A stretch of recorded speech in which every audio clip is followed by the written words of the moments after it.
ചെടികൾ, പ്രത്യേകിച്ച് റോസൊക്കെ ഇങ്ങനെ ഭംഗിയായി പൂത്തു നിൽക്കുന്നത് കാണുക എന്നത് ഗാർഡനിങ് ഇഷ്ടപ്പെടുന്ന എല്ലാവരുടെയും ഒരു സ്വപ്നമാണ്. അല്പമൊന്ന് ശ്രദ്ധിച്ചാൽ നമ്മുടെ ചെടികളും നല്ല ആരോഗ്യത്തോടെ പൂത്തു നിൽക്കും. അതിന് നമ്മൾ മനുഷ്യർക്കുള്ളതുപോലെ കൃത്യമായൊരു ഡയറ്റ് പ്ലാൻ ചെടികൾക്കും ഉണ്ടാകണം. വളർച്ചയ്ക്ക് ആവശ്യമായ പോഷകങ്ങൾ ഒരല്പം ശ്രദ്ധയോടെ നൽകിയാൽ വർഷം മുഴുവൻ നമുക്ക് പൂക്കൾ ലഭിക്കും. പൂക്കൾ ഉണ്ടാകുന്ന ചെടികൾക്ക് ഞാൻ നൽകുന്ന ഒരു സൂപ്പർ വളമാണ് ഇന്ന് പരിചയപ്പെടുത്തുന്നത്. ചെടിപ്രേമികളായ എല്ലാവരുടെയും വീട്ടിൽ നിർബന്ധമായും ഉണ്ടായിരിക്കേണ്ട വളമാണിത്. ഏകദേശം 18% നൈട്രജനും 46% ഫോസ്ഫറസും അടങ്ങിയ ഡൈ അമോണിയം ഫോസ്ഫേറ്റ് എന്നറിയപ്പെടുന്ന DAP.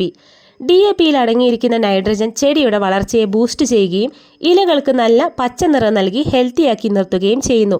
ചെടിയുടെ വേരുകൾ ആഴത്തിൽ വളരുന്നതിനും കൂടുതൽ പൂക്കൾ ഉണ്ടാകുന്നതിനും ഫോസ്ഫറസ് സഹായിക്കുന്നു. ചെടിയുടെ വളർച്ച മുരടിക്കുന്നതിനും ഇലകൾ പഴുക്കുന്നതിനുമുള്ള പ്രധാന കാരണം ഫോസ്ഫറസ് എന്ന മൂലകത്തിൻ്റെ കുറവാണ്. ഈ വളം എങ്ങനെയാണ് ചെടികൾക്ക് നൽകേണ്ടതെന്ന് നോക്കാം. ചെടിയുടെ വേരിൽ തൊടാതെ ചുറ്റുമുള്ള മണ്ണിളക്കി 2-3 ഗ്രാം DAP ഇടുക. ശേഷം അത് ചെറുതായി ഒന്ന് മൂടിയതിനു ശേഷം നന്നായി നനച്ചു കൊടുക്കാം. പ്രത്യേകം ശ്രദ്ധിക്കേണ്ട കാര്യം, വെയിൽ മാറിയ ശേഷം വൈകുന്നേരങ്ങളിലെ ഇത് ചെടികൾക്ക് നൽകാവൂ.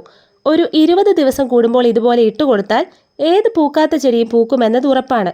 പിന്നെ DAP വാങ്ങുമ്പോൾ ഓൺലൈനിൽ നിന്ന് വാങ്ങുന്നതിലും നഴ്സറികളിൽ പോയി നല്ല ബ്രാൻഡ് നോക്കി വാങ്ങുന്നതായിരിക്കും കൂടുതൽ നല്ലത്. റോസിന് മാത്രമല്ല, പൂക്കൾ ഉണ്ടാകുന്ന ഏതൊരു ചെടികൾക്കും ഈ വളം നൽകാവുന്നതാണ്. ചൈനീസ് ബോൾസം പോലെയുള്ള ജലാംശം കൂടുതലുള്ള ചെടികൾക്ക് 1 ഗ്രാം വീതം നൽകിയാൽ മതിയാകും. വീഡിയോ ഇഷ്ടമായാൽ ചാനൽ സബ്സ്ക്രൈബ് ചെയ്യാൻ മറക്കല്ലേ.